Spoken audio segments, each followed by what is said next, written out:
Sensei Kim was consistently pretty awful in Cobra Kai, but Season 6 found the best way to make her likable against all odds.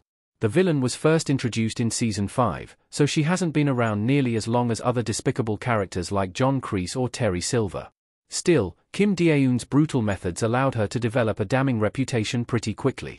She was unfeeling and cruel and was willing to do significant harm to her students if it meant turning them into winners. However, Cobra Kai Season 6 has taken a new approach to her character. Redemption is the name of the game in the Cobra Kai franchise since prior bad boy Johnny Lawrence is the central protagonist. One by one, the villains of the Karate Kid franchise have been shown in a more sympathetic light in the spin-off series, with Chozen Taguchi and Mike Barnes added to the list of Daniel LaRusso's unlikely allies. However, after the events of Cobra Kai Season 5, it seems unlikely that Sensei Kim would be among those villains who could earn redemption. Season 6, Part 1, made some clumsy attempts at earning her sympathy, but it was Part 2 in which Sensei Kim finally made some ground. Chozen was the best possible character to make Sensei Kim likable. Chozen and Sensei Kim teaming up was a great surprise. Chozen and Kim Dae-eun in Cobra Kai Season 6 Part 2, 1. There wasn't much to like about Sensei Kim prior to Cobra Kai Season 6, Part 2, but this all changed when she developed a unique relationship with Chozen Taguchi. Chozen himself was a pretty terrible villain back in the Karate Kid Part 2, but he has since become one of the most lovable characters in the Cobra Kai series. Not only is he surprisingly hilarious, but Chozen is an absolute badass, as demonstrated by his big weapons-included fight with Terry Silver at the end of Cobra Kai.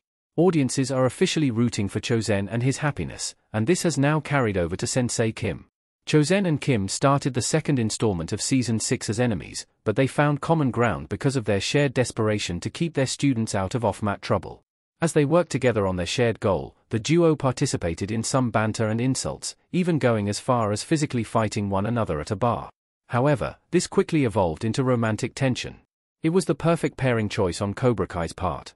Chozen and Kim are so perfectly matched that the latter character was immediately improved, and this was highly necessary after the events of Cobra Kai Season 6, Part 1. Sensei Kim's redemption felt off in Cobra Kai Season 6, Part 1. Kim Dae-eun's story did a jolting 180. Despite being a definitively terrible person in Cobra Kai Season 5, Sensei Kim got the beginning stages of redemption in the first episodes of Season 6. She had previously been a one-note character, wholly evil, and that was that. However, once Kreese was reunited with Kim in Korea, there were suddenly signs that she was going to be shown in a more sympathetic light. Kreese began pushing her students to the max, and the camera kept focusing in on Kim's looks of concern. What's more, periodic flashbacks showed Sensei Kim as a child, a telltale sign that redemption is on the way. The problem here is that Sensei Kim's sudden concern for her students came out of nowhere. In Season 5, she was willing to push Terry Silver's students to break their bones, i.e., Tori Nichols, with no remorse. She taught them that strength and winning must be achieved at all costs, and if they weren't willing to take abuse, Kim wanted nothing to do with them. There wasn't enough foundation to justify a change in character in Cobra Kai Season 6, Part 1, but Part 2 did a far better job of making this shift believable. Cobra Kai Season 6, Part 2 did a much better job with Sensei Kim's story. Sensei Kim is a far more dynamic character now. Chozen and Sensei Kim kiss in Cobra Kai 1.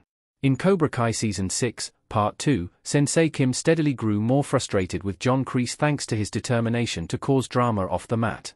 Kim wanted her students to be champions and recognized that the off-the-mat nonsense, as she put it, only risked Cobra Kai losing its shot at the championship title. This motivation to put a stop to things made perfect sense for her character since it played into her foundational desire to win. It organically led to an unlikely friendship and romance with Chozen in Cobra Kai Season 6, Part 2, opening the door for a more believable redemption. Cobra Kai effectively took Sensei Kim from being a one-note villain to a surprisingly likable badass. Prior to Season 6, Part 2, it was hoped that Chozen would rekindle things with the Karate Kid Part 2's Kumiko, but Kim has suddenly become an appealing alternative. These two ex-villains would have a better understanding of one another, and this makes them an easy pairing to love. Of course, anything could still happen in Cobra Kai, Season 6, Part 3, especially following the devastating loss of one of Sensei Kim's students. Still, this character is on a much better track leading up to the story's end.